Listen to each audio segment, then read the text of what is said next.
Hi everyone, so today me Shazatul and this is Shakira. Hi. And this is Amrina. We're going to do our presentation on foundation in English. So today we are going to talk about passive voice. Okay, so I will introduce you the meaning of passive voice and also active voice. So active voice is a subject who does an action to an object. So in general, we tend to use active voice. So because we always use active voice, we tend to have passive voice problems because we lack of using it in our daily life and grammar. So passive voice is used when we want to emphasize the action, which is the verb, the object of a sentence rather than the subject. This means that the subject is either less important or not being mentioned at all. Okay, next. So the problems today, our issue will be changing active voice to passive voice. So there are a lot of forms of passive voice, which is simple present passive, simple past passive, present continuous passive, past continuous passive, present perfect passive, past perfect passive, and passive with models. So I will talk about simple present passive first. So to do a sentence in passive voice using simple present passive form, we need to put an object and then plus am, is, or are, and then the past participle, which is the verb. And for the question form, it will be is, or are, plus the object, and then past participle, which is the verb. So the example of the question is this: a song is sung by him. For the passive question, who are umbrellas sold by? So okay, move on to the next one. Simple past passive.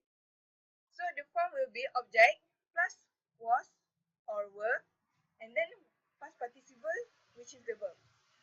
And for the question form, it will be vice versa, which is was or were, object and past participle.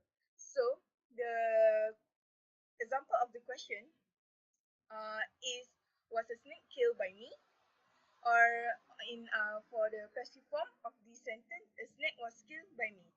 Okay, move on. Okay, so for the next one is present continuous passive. Okay, for the affirmative form, object plus am, is, are, plus being, and plus past participle. And for the question form is am, is, are, plus object, plus being, and plus past participle. Okay, as you all know, this is for the passive form, while for the active is we use subject, verb, object. Okay, for the example for passive form, a letter is being written by me, and for the passive question, is a letter being written by me? Okay, next one is past continuous passive. For affirmative form, object plus was or will plus being plus past participle, and question form was or will plus object plus being plus past participle. For the example is a car was being driven by him, and passive question is, was a car being driven by me? Okay, as you can see, was being, so was being. Okay, for passive also, was is in front and being after that. Next. Okay, next I'm going to talk about the present perfect passive.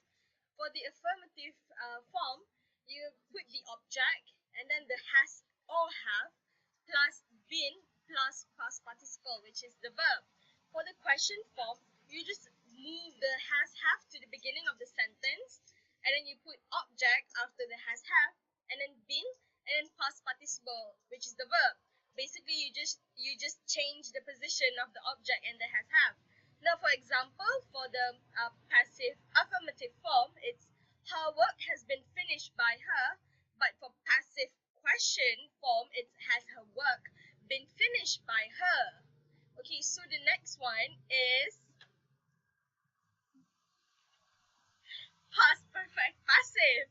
Now, for affirmative form, it's object plus had plus been plus participle, which is the verb.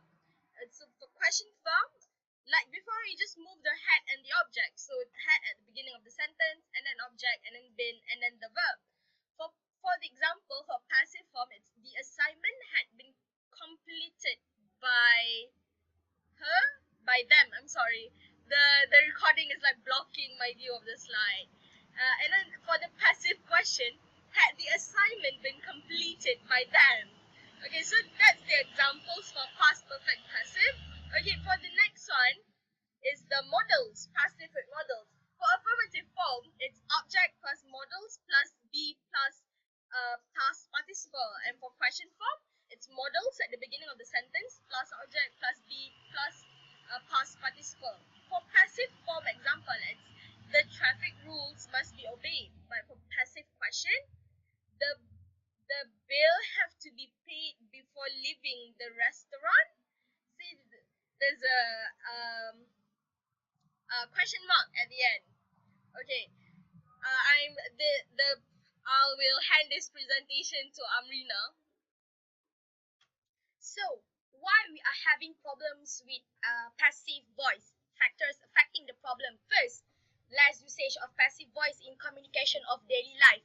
As we all know, we usually use active voice only in our communication. Second one is confusion with the conversion from active to passive voice or vice versa.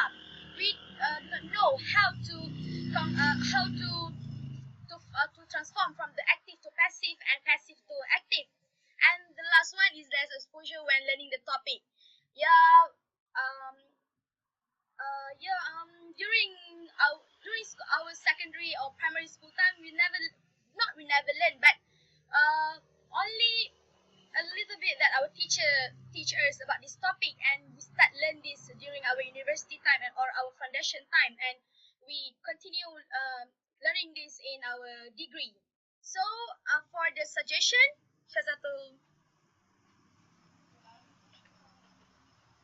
So what we can suggest to overcome the problem is that first, we do more written exercise. Because why? Practice makes perfect. And second one, we need to converse with more usage of passive voice, especially in our daily conversation. Maybe because we tend to use active voice. So how about we change a bit of our habit of talking to passive voice little by little, so that we can understand better. And third, we need to have better understanding for both passive and active form, so that we can distinguish between two of them. So because earlier we have problems on to distinguish which one is the object and subject and their position.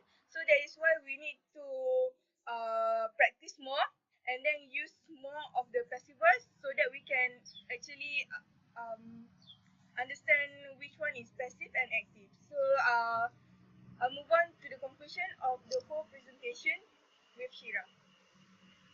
Okay, so for the conclusion, basically the main issue that has been identified can be solved by taking the approaches suggested, and by the end of the learning, learners can distinguish and master the usage in the correct way. After all, when there's a will, there's a way. So we included two references for you, Dr. Zenura. We took the contents of this slideshow and the report from grammarbank.com and gingersoftware.com. So I guess that's it from us. We hope you enjoy the slideshow, and we hope that it is the information is enough. And for what it's worth, we're a bit sorry that if you can hear the sound of the buses moving behind us. Okay. Bye. Bye. Happy holidays. Happy holidays.